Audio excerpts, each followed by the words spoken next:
জনতার ঢল যেন এক অবিরাম উত্তাল সাগরে রূপ নিয়েছিল, যারা ঢেউয়ের শুরু ছিল ঠাকুরগাঁওয়ের রাজপথে, কিন্তু শেষ কোথায় তা নির্ণয় করা ছিল দুষ্কর। এই যে জনস্রোত, এটি কোনো সাধারণ মিছিল ছিল না, এটি ছিল জামায়াতে ইসলামীর এক বিশাল শক্তি প্রদর্শন, যা আছড়ে পড়েছিল বিএনপির মহাসচিব মির্জা ফখরুল ইসলাম আলমগীরের সংসদীয় আসন ঠাকুরগাঁও 1 এর প্রাণকেন্দ্রে।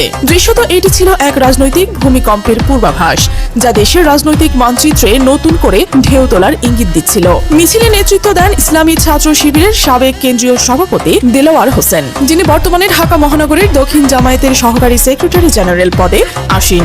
জামায়াতের এই ঠাকুরগাঁও 1 আসন থেকে তাকেই তাদের সম্ভাব্য প্রার্থী হিসেবে ঘোষণা করেছে, যা রাজনৈতিক মহলে এক নতুন আলোচনার জন্ম দিয়েছে।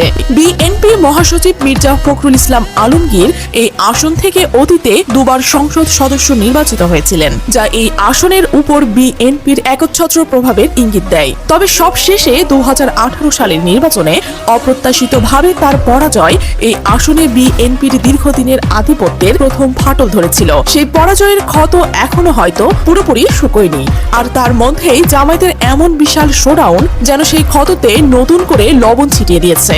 বিএনপির দ্বিতীয় শীর্ষ নেতা মির্জা ফখরুল ইসলাম আলমগীরের সংসদীয় এলাকায় জামায়াতের এমন বিশাল শোডাউন তার নিঃসন্দেহে বিএনপির জন্য এক গভীর উদ্বেগের কারণ হয়ে দাঁড়িয়েছে। এই বিশাল জনসমাগম দেখে নড়ে চড়ে বসেছে বিএনপি। তাদের দীর্ঘদিনের নিশ্চিত বলে বিবেচিত এই আসনটি কিভাবে এমন নড়বড়ে হয়ে উঠল তা নিয়ে চিন্তিত বিএনপির হাইকমান্ড। দলের ভেতরেও শুরু হয়েছে চুলচেরা বিশ্লেষণ।